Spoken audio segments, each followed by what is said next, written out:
శ్రీ పద్మావతి జ్యోతిష్యాలయం, బ్రహ్మశ్రీ చైతన్య ఆచార్య.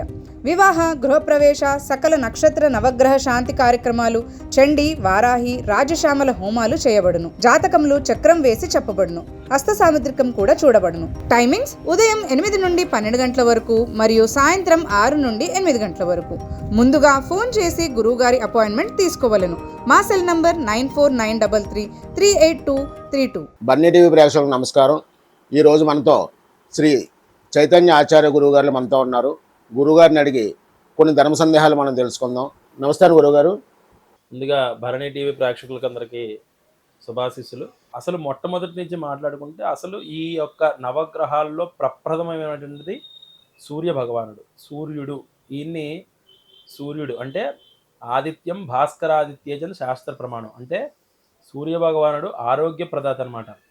సూర్యారిష్టేతు సంప్రాప్తే సూర్య పూజాంచకారయేత్ సూర్య ధ్యానం ప్రవక్ష్యామి ఆత్మపీడోపశాంతయే అని శాస్త్ర ప్రమాణం. అంటే ఏ వ్యక్తికైతే జీవితం హమ్మయ్య అంటే నిదానంగా, సావకాశంగా, సావధానంగా ఉంటుందో ఆ వ్యక్తి అద్భుతమైనటువంటి అంటే తన యొక్క జీవితంలో స్టేటస్ కలిగి 10 మంది తన మాట వినేలా ఉండి ఒక మంచి అధికార హోదాలో ఉంటారనమాట.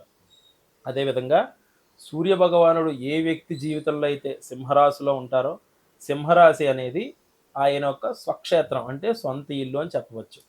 మనం మీకు ఇందాక చెప్పినటువంటి విధంగా మనకి 12 రాశులు ఉన్నాయి. మేషం, వృషభం, మిథునం, కర్కాటకం, సింహం, కన్య, తుల, వృశ్చికం, ధనుస్సు, మకరం, కుంభం, మీనం. ఈ 12 రాశుల్లో నవగ్రహాలు ఉండడాన్నే రాశి చక్రము అని చెప్తారు.